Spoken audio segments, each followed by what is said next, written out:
আজিৰ এই ভিডিঅ'টোত আমি পৰমাণু বোমাৰ বিষয়ে কথা পাতিম যে পৰমাণু বোমাত কি থাকে, কেনেকৈ পৰমাণু বোমাই কাম কৰে আৰু পৰমাণু বোমা এটা বিস্ফোৰণ হোৱাৰ ফলত ইমান শক্তি কেনেকৈ উৎপন্ন হয়। তো যিসকলক পৰমাণু বোমাৰ বিষয়ে জানিবলৈ ইচ্ছা আছে সেইসকলে ভিডিঅ'টো শেষলৈকে চাব পাৰে, যাতে সকলোখিনি কথা নাজানিলেও কিছুমান কথা তেওঁলোকে জানিব পাৰে।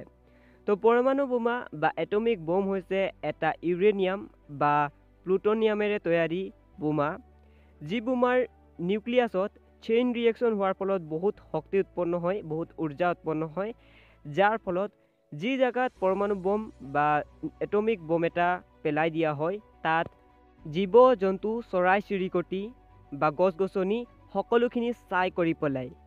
আৰু সেই জেগাটোত বছৰ বছৰ ধৰি কোনো ধৰণৰ প্ৰাণী বা কোনো ধৰণৰ উদ্ভিদ তাত গজিব নোৱাৰে, এনেকুৱা ধৰণৰ অৱস্থা বা এনেকুৱা ধৰণৰ পৰিৱেশ তাত সৃষ্টি হৈ যায়। পৰমাণু বোমা বিভিন্ন শ্বেপৰ হ'ব পাৰে, বিভিন্ন চাইজৰ হ'ব পাৰে, কিছুমান ডাঙৰ পৰমাণু বম থাকে, কিছুমান সৰু থাকে। বাট দুয়োটা চাইজৰ পৰমাণুৰ বোমাৰ শক্তিখিনি সিমানেই বেছি যিমানে সেই ইউৰেনিয়াম বা প্লুটনিয়ামৰ শক্তি থাকে। মানে পৰমাণু বোম এটা বিস্ফোৰণ হোৱাৰ ফলত, চেইন ৰিয়েকশ্যন হোৱাৰ ফলত ইমান শক্তি উৎপন্ন হয় যে তাত থকা জীৱ জন্তু বা চৰাই চিৰিকটি সকলোখিনি একেটা সময়তে সকলোখিনি ছাই কৰি পেলাব পাৰে, কাৰণ তাত ইমান শক্তি উৎপন্ন হয়, ইমান ঊৰ্জা উৎপন্ন হয়। পৰমাণু বোমাৰ প্ৰকাৰ হৈছে দুটা, এটা হৈছে এটমিক বম বা নৰ্মেল পৰমাণু বম আৰু দ্বিতীয়টো হৈছে হাইড্ৰজেন বম বা এইচ বম। পৰমাণু বমৰ ফলত যিমান ক্ষতি হ'ব পাৰে, হাইড্ৰজেন বমৰ ফলত তাতকৈ বেছি ক্ষতি হ'ব পাৰে। মানে যদি পৰমাণু বমৰ ফলত এগুণ ক্ষতি হয়, তেন্তে হাইড্ৰজেন বোমৰ ফলত তাৰ দুগুণ ক্ষতি হ'ব। এই পৃথিৱীত এতিয়ালৈকে জাপানত পৰমাণু বোমৰ প্ৰয়োগ কৰা হৈছে আৰু ইতিমধ্যে তোমালোকে জানা যে জাপানৰ 2খন চহৰত এই পৰমাণু বোম পেলোৱা হৈছিল। সেই সময়ত জাপান আৰু আমেৰিকাৰ মাজত যুদ্ধ হৈ আছিল, যাৰ ফলত জাপানত আমেৰিকাই 2টা পৰমাণু বোম পেলাইছিল। প্ৰথমটো পৰমাণু বোম পেলাইছিল 6 আগষ্ট 1945 চনত হিৰোশ্বিমাত। জাপানৰ এটা চহৰৰ নাম হৈছে হিৰোশ্বিমা। 6 আগষ্ট 1945 চনত হিৰোশ্বিমাত আমেৰিকাই প্ৰথমটো পৰমাণু বোম পেলাইছিল, যাৰ ফলত তাত প্ৰায় 1,40,000 মানুহৰ মৃত্যু হৈছিল। আৰু দ্বিতীয়টো এটমিক বম পেলাইছিল 9 আগষ্ট 1945 চনত জাপানৰ আন এটা চহৰ নাগাচাকিত। নাগাচাকিত প্ৰায় 74,000 মানুহ মৃত্যুমুখত পৰিছিল। জাপানৰ এই দুটা চহৰত পৰমাণু বোমা পেলোৱাৰ ফলত বহুত মানুহৰ মৃত্যু হোৱাৰ উপৰিও বহুত মানুহৰ পোহৰৰ বিকিৰণ বা জ্বলন পোৰণ কৰা বেমাৰত ভুগিছিল।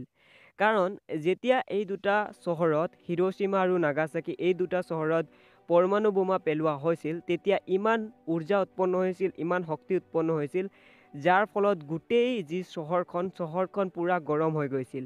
মানে যি জেগাটোত পৰমাণু বোমা পেলোৱা হৈছিল সেই জেগাটোত বহুত দ হৈ গৈছিল, যাৰ ফলত ওপৰ ভাগটোত প্ৰায় 300 ডিগ্ৰী চেলচিয়াছৰলৈকে গৰম হৈ গৈছিল আৰু মাটিৰ তলত প্ৰায় 4,000 ডিগ্ৰী চেলচিয়াছলৈকে গৰম হৈ গৈছিল, যাৰ ফলত সেই ঠাইডোখৰত থকা মানুহখিনি অন দ্য স্পট জ্বলি ছাই হৈ গৈছিল আৰু তাৰ ওচৰে পাজৰে থকা ঠাইসমূহৰ মানুহখিনি পোহৰৰ বিকিৰণ বা জ্বলন পোৰণ কৰা বেমাৰত ভুগিছিল।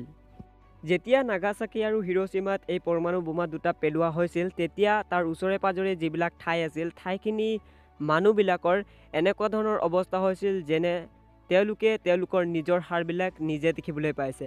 মানে কেতিয়াবা তোমালোকে নিশ্চয় চাইছা যে আমি টৰ্চ এটা লৈ যদি নিজৰ হাতত আমি টৰ্চটো মাৰি দিওঁ, তেতিয়া পোহৰবোৰৰ যোগেদি আমি আমাৰ যি হাতৰ ৰঙা ৰঙা তেজ বা আমি হাতৰ হাড়বোৰ অকণমান দেখিবলৈ পাওঁ। তোমালোকে নিশ্চয় কৰি চাব পাৰা। চ' সেই ঠিক তেনেধৰণৰ পৰিস্থিতি তাতো হৈছিল। মানে তাত ইমান শক্তিত বা ইমান ৰশ্মি উৎপন্ন হৈছিল, যাৰ ফলত তেওঁলোকৰ নিজৰ হাড়বিলাক নিজে দেখিবলৈ পাইছিল। মানে যদি এজন মানুহ আগত ৰখি আছিলে, তাৰ পাছত থকা মানুহজনে সেই মানুহজনৰ গোটেই হাড়বোৰ দেখিবলৈ পাইছিল। জাপান আৰু আমেৰিকাৰ মাজত এই যুদ্ধখন হোৱাৰ ফলত জাপানে হাৰ মানি লৈছিল আৰু আমেৰিকাই জিকি গৈছিল এই যুদ্ধখন। পৰমাণু বোমাৰ ফলত বহুত মানুহৰ ক্ষতি হয় আৰু লগতে মাটি প্ৰদূষণ হোৱাৰ লগতে পৰিৱেশ প্ৰদূষণ হয়, যাৰ ফলত বহুত দিনলৈকে সেই জেগাটোত কোনো ধৰণৰ বস্তু বা কোনো ধৰণৰ জীৱই তাত উৎপন্ন হ'ব নোৱাৰে। চ' পৰমাণু বোমাৰ ফলত এনেধৰণৰ ক্ষতি হয়। তোমালোকে সকলোৱে গম পালা পৰমাণু বোমাৰ বিষয়ে। চ' এইটোৱে আছিলে আজিৰ ভিডিঅ'টো। যদি ভিডিঅ'টো ভাল লাগিলে লাইক কৰিবা, বন্ধুসকলক শ্বেয়াৰ কৰি দিব পাৰা। তেতিয়াহ'লে মই নেক্সট এটা নতুন ভিডিঅ'ত আকৌ লগ পাম। Good bye.